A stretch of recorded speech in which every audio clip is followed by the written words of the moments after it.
Our lives are constantly surrounded by technology. We live in an era run by it. From our phones to simple lights in our home, technology controls it all and ultimately controls us.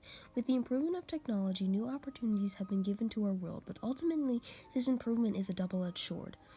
These new technologies have also brought unprecedented threats with them, these threats being called cybercrimes. Cybercrime is a crime in which a computer is used for a crime like hacking, spamming, phishing, etc. Cybercriminals use the internet and computer technology to hack users' personal computers, smartphone data, personal details from social media, business secrets, national secrets, etc. Though law enforcement agencies are trying to tackle this problem, it is a growing regularity, and many people have become victims.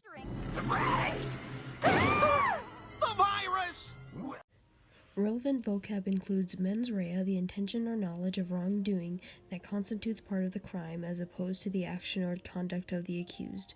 Voluntary act, a crime that is the product of a conscious choice and an independent will, and causation, which provides a means of connecting conduct with the resulting effect, typically an injury.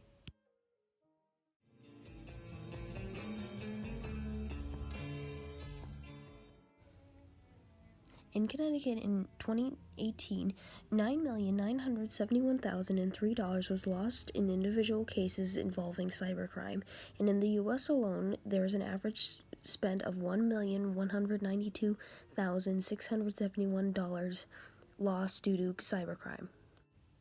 The estimated number of cybercrime complaints per 100,000 population for Connecticut is 152.56 cases. When comparing the national average and the amount lost during criminal cases in Connecticut, you can see that Connecticut loses a lot more money than the national average. However, there are multiple states that end up losing $30+ million a year due to these same cases. This amount is mostly due to the fact that Connecticut has over 3 million people living inside of it, and states that happen to have 12+ million often reach the 30+ standard.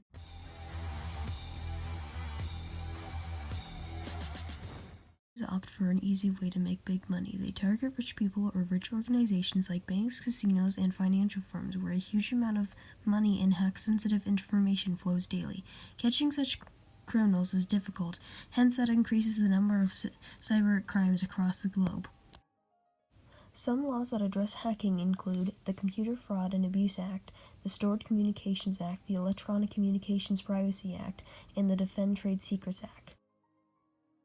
Certain offenses have certain penalties. Obtaining national security information will get you 10 years and 20 years maximum for a second conviction. Accessing a computer to defraud or obtain value will get you 5 years to 10 years maximum for a second conviction. And accessing a computer and obtaining information is 1 to 5 years, 10 years maximum for a second conviction. Although much of the focus is on federal laws, states have enacted hacking laws as well. While every state has computer crime laws, some states address hacking more specifically with laws that prohibit unauthorized access, computer trespass, and the use of viruses and malware. For example, approximately half of the states in the country have laws that target the use of denial of service (DOS) attacks. In this form of hacking, an intruder floods the system of services with traffic, denying access to legitimate users. Florida penalizes this more severely, categorizing this crime as a felony in the first degree. Connecticut state law prohibits someone without authorization from using a computer or computer network to falsify email transmission or routing information, disable a computer or computer network, cause a computer to malfunction, alter or erase data, create or alter financial instruments, cause physical injury to property, or make unauthorized copies. Close down the station. Yes, but there's never any crime in Moomin Valley. Unless we commit some, I guess. What? The insider in this case was Philip Cummings, a help desk employee that worked for a company that provided special software to its client companies like banks and other financial institutions, allowing them to download consumer credit reports from the 3 major commercial credit reporting agencies. Cummings had access to his clients' codes and passwords, which meant he could download virtually all the consumer credit reports he wanted, and he did, after being approached by a ring of Nigerian nationals who offered to pay for copies.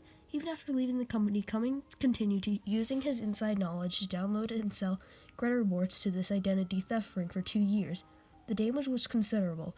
Thousands of personal savings accounts were looted, fake charges were racked up on credit cards, addresses on bank accounts were changed so that new credit, check, and ATM cards were mailed directly to the thieves.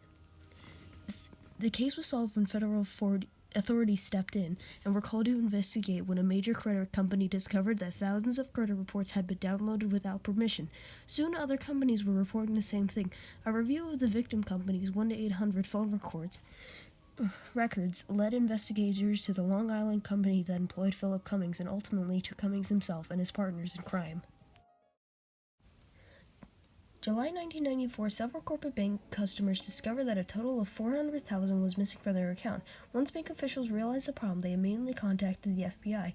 Approximately 40 illegal transactions continued to take place from June through October, mostly amounting to $10 million. Meanwhile, the bank was able to get the overseas accounts frozen so no additional money could be withdrawn.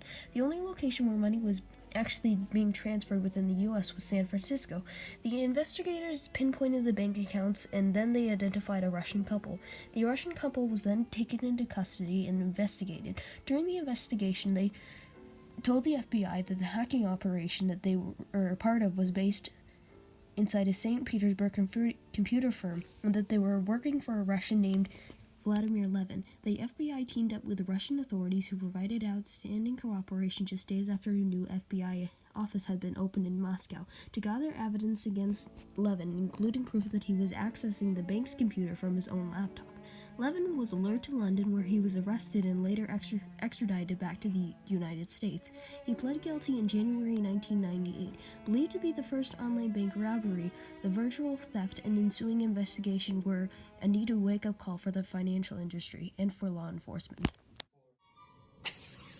You'll pay for this. We don't think so.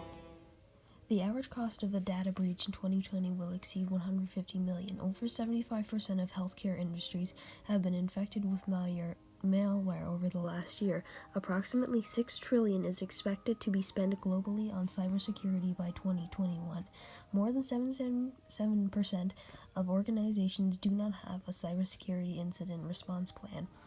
In total cost for cybercrime committed globally has added to over $1 trillion in 2018.